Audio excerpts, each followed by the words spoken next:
Hi guys, I'm here with Brittany from OT. We're going to walk you through the splinting process, and these are the supplies you'll need. So the first thing that we have is our orthoglass splinting system. This is going to tell you what size orthoglass you need. The patient will come in with a fracture and the provider will tell you what specific splint that they want them to have. So using this as a resource will help you better understand the supplies that you need. And yeah.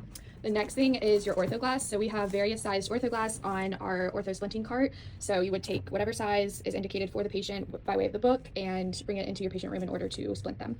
Next thing you need is cast pad. So this will be applied to the patient prior to applying the splint.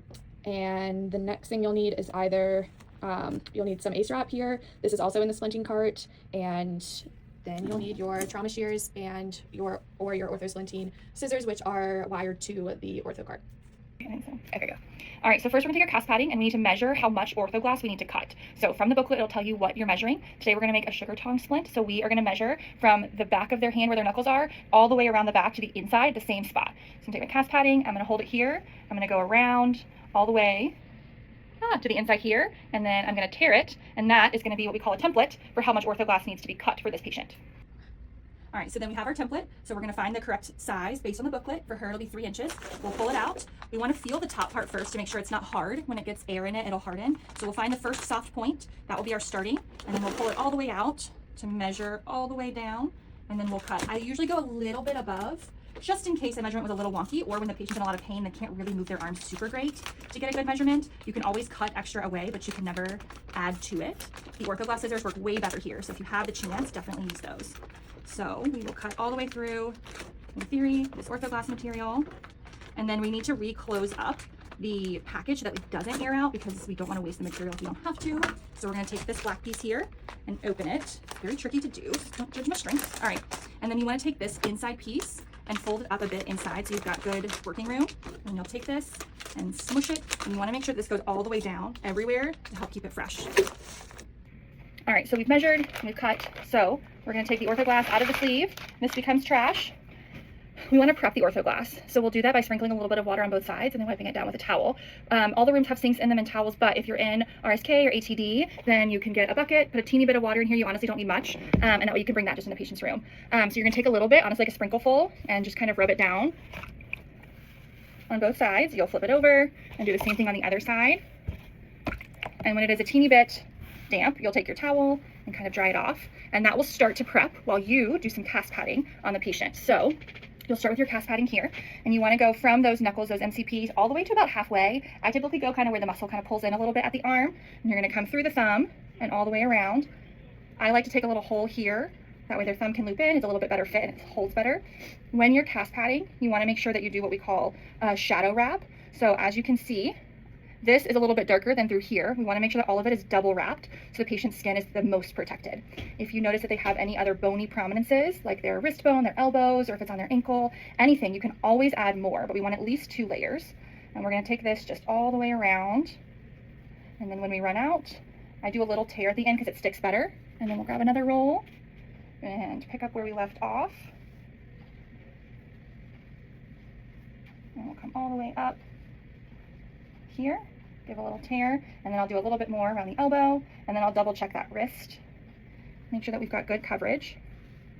So then now our orthoglass is ready for us. It's helpful to have an extra set of hands if you've got them, or the patient can help you. We're going to open this. I like to use this one. This is a 2-inch one on the sugar tongs. It's nicer for around their hand. It's less bulky, especially when they're like a frail elderly patient. This top part will start to get hard, so we'll open this up here and we'll trim a teeny bit of it just so it's a little bit softer on the patient's skin, less likely to kind of prickle them. So we'll cut an inch or so off. If you notice that there's some pieces that are a little bit harder already, you can cut more, but you don't want to cut too much because you want to make sure the orthoglass actually touches their arm as much as you can on their hand. Otherwise, then it's just kind of soft fabric, not really holding their hand in place. So we'll trim these edges, and then I like to keep them close because that's how I can tell if it's hardened or not. And that way I know when the splint is set, and then I'm good to put the patient in a sling. So we've got our edges trimmed a teeny bit so that when we cover them up, there's a little bit of a barrier here. We will put this on, and we're going to care most about the hand first. So if you've got an extra set of hands that can hold the back side while you focus here. So we'll open this up, and then I like to do a couple inches in, do a cut for their thumb. That way it'll anchor it a little better so I can work a little bit easier. So we'll cut a little hole and pull a ton, so you don't want to be too tight on the thumb either. And then when we go to wrap, I like to do what I call like a 50% pull. So if I'm starting here, every time I cross this line, I'm going to pull a teeny bit. That way I know I'm getting good compression, but I'm not getting too tight. So we're back at the top, so we're going to do a little pull. And then we're back at the top, little pull, all the way around. And then once I've got my first one on, then I adjust the splint to make sure it's where I need it to be. It's probably going to twist and turn a little bit as you're pulling. And so now we have the opportunity to make sure that this top part is right here at those knuckles. There's actually ortho glass there. We can pull these guys down, kind of out to the side a little bit, and then we can adjust this back part. We're going to take a cut down the back of this here so that we don't end up having this gigantic gap, because it doesn't really provide any support. So you've got this first part, it's secure, it's where you want it to be. So now you'll take your ortho glass scissors and just cut directly down the back of the arm. It does get a little trickier because it is getting harder, the material itself, so cutting also gets to be a little trickier.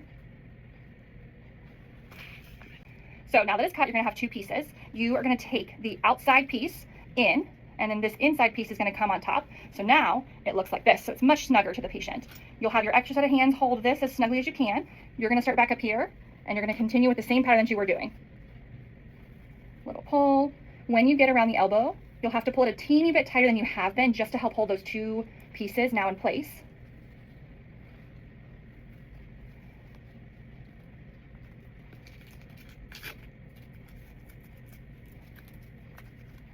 And you can use 2 or 3 of these. I like to do the 2-inch one on arms. I think it's a little bit smaller, have a little bit more control, but you can absolutely do the 4-inch one, which is the smaller of the typical brown color one. And you'd probably only need 2 of those. It doesn't make a difference as long as the sequence is done correctly. And we'll come all the way up. And then we want to end up stopping an inch or 2 above where the ortho glass ends up. So if it ends up being that we did too much at the top, we can always tear all of it back. So here, you can see the ortho glass ends here and the A-sharp is up a bit. So then we can take all of this and then we can tear it back some to give the patient their arm a little bit more back. But we don't know exactly how high it will go, and you can't add this to the top of it at the end.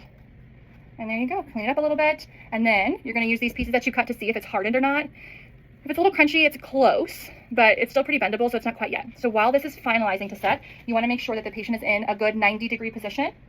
And then you want to make sure their hand is turned up where their thumb is touching the sky, and you want a teeny little push so that her hand isn't straight, but it's back just a touch, kind of like this.